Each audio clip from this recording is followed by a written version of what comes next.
ఇది ఒక విప్లవం కాదా అని అడుగుతా ఉన్నాను ఈ సందర్భంగా. ఇక ఈ 2,55,000 కోట్లకు నాన్ డీబీటీ పథకాలు అంటే ఇళ్ల పట్టాలైతేనేమి, సంపూర్ణ పోషణమైతేనేమి, గోరుబొడ్డు అయితేనేమి, ట్యాబులు అయితేనేమి, విద్యా కానుకైతేనేమి, ఇలాంటి కార్యక్రమాలను కొరకు మరో 1,07,000 కోట్ల రూపాయలు నాన్ డీబీటీగా కూడా ఇస్తా ఉన్నాం, ఇచ్చాము ఇప్పటిదాకా. ఇక ఇంటి స్థలాలకు సంబంధించి వాటి మార్కెట్ విలువే తీసుకుంటే ఈ 1,07,000 కోట్ల రూపాయలు కాస్త 1,76,000 కోట్ల రూపాయలు కనీసం అంటే అవుతుంది. ఇంత సొమ్ము పేదల చేతుల్లోకి నేరుగా ఈరోజు కనిపిస్తా ఉంది. పేదల చేతుల్లోకి నేరుగా ఈ సొమ్మంతా కూడా కనిపిస్తా ఉంది. కాబట్టే కోవిడ్ లాంటి సంక్షోభాల్ని కూడా ఎదుర్కోగలిగాం. కేంద్రం నుంచి తగ్గిన ఆదాయాన్ని కూడా తట్టుకోగలిగాం.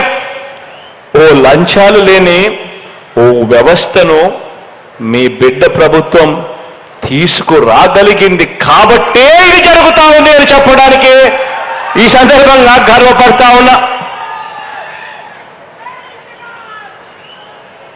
ఆలోచన చేయమని అడుగుతా ఉన్నా. ఎందుకనంటే అదే రాష్ట్రం, అదే బడ్జెట్, అప్పులు కూడా తెచ్చింది అప్పటి గ్రోత్ రేట్ కన్నా అప్పుల గ్రోత్ రేట్, మన ప్రభుత్వంలో గ్రోత్ రేట్, అప్పుల గ్రోత్ రేట్ తక్కువ. మరి అదే రాష్ట్రం, అదే బడ్జెట్ మారిందల్లా కేవలం ముఖ్యమంత్రి మాత్రమే. మరి ఈ రోజు ప్రజల చేతుల్లో ఇన్ని లక్షల కోట్ల రూపాయలు ప్రజల చేతుల్లో కనిపిస్తా ఉన్నాయి. గతంలో కనిపించలేదు అని అంటే కారణమేమిటి అని ప్రతి ఒక్కరూ కూడా ఆలోచన చేయాలి.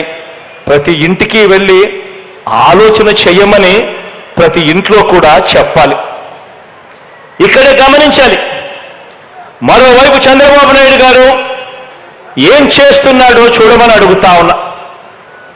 మనమేమో ఎప్పుడు జరగని విధంగా, ఎప్పుడు చూడని విధంగా, ఎక్కడా కూడా లంచాలు లేని వ్యవస్థను పూర్తిగా తీసేసి రకరకాలుగా కష్టపడుతూ ఎప్పుడు జరగని విధంగా మనము ప్రతి అక్కచెల్లెమ్మ కుటుంబానికి మంచి జరగాలి అనే తాపత్రయంతో అడుగులు వేస్తూ సంక్షేమ అభివృద్ధి కార్యక్రమాలు మనం చేస్తూ ఉంటే, మరోవైపున చంద్రబాబు నాయుడు గారు ఏం చేస్తున్నాడో చూడండి. హైదరాబాదులో ఇంట్లో కూర్చుంటాడు, కాలు బయట పెట్టకుండా వేరే రాష్ట్రాల్లో ఇచ్చిన వాళ్ళ ఎన్నికలప్పుడు ఇచ్చిన మేనిఫెస్టోలన్నీ తెప్పించుకుంటాడు.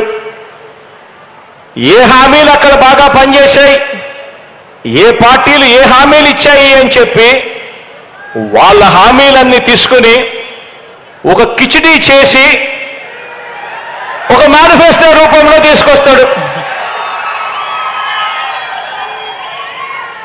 మన మేనిఫెస్టో ప్రజల కష్టాల నుంచి, ప్రజల కష్టాలను చూసి వారి కష్టాల నుంచి మన మేనిఫెస్టో పుట్టింది.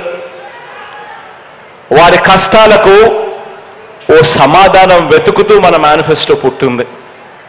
కానీ చంద్రబాబు నాయుడు గారి మేనిఫెస్టో హైదరాబాదులో పుట్టింది. వేరే రాష్ట్రాల్లో ఏమేం జరుగుతా ఉన్నాయి, ఏం ఎన్నికలు జరుగుతా ఉన్నాయి, ఆ పార్టీలు ఏం చెప్పాయి, ఏది బాగుంది అని చెప్పి కిచిడీ చేసి వాళ్ళ హామీలన్నీ కలిపి ఒక మేనిఫెస్టో రూపకంలో తీసుకొచ్చాడు. ఆ హామీలన్నీ కూడా నిజంగా అమలు చేసే అవకాశం, పరిస్థితి రాష్ట్ర ప్రభుత్వానికి ఉందా? చేయగలుగుతామా? అలా చేయగలుగుతామా అనే ఆలోచన కూడా ఈ మనిషికి, చంద్రబాబు నాయుడు గారికి ఉండదు. లేకుండా తాను మోసాలకు దిగాడు. కారణం ఏమిటో తెలుసా? కారణం ఎలాగూ ఇచ్చేది లేదు కాబట్టి, ఎలాగూ చేసేది మోసమే కాబట్టి, అబద్ధాలు ఆడడంలో భావదారిద్ర్యం ఎందుకని, చేసేవానికైతే ఇది చెయ్యాలి, మాట చెప్తా ఉన్నాం, చెయ్యకపోతే ఎలాగా